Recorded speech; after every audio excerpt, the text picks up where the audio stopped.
Dreaming of using your Disney gift card with Apple Wallet? Let's clear up some confusion. Unfortunately, you cannot directly add a physical or digital Disney gift card to Apple Wallet like you would a credit card or debit card. But don't worry, you can still easily use your Disney gift card balance for online purchases. Let me show you how first. Locate the 16-digit gift card number and EAN code on the back of your physical card or within the email you received if it's a digital card.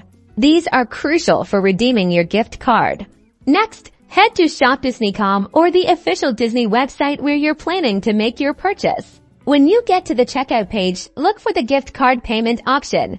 It is often found under all the payment options, such as credit card, PayPal, etc. Then, simply enter your 16-digit gift card number and EAN code in the required fields. Enter those two numbers very carefully, and any remaining balance can be paid with another gift card or a credit card. And there you have it. You've successfully used your Disney gift card for your magical online purchase. Be sure to subscribe for more Disney tips and tricks.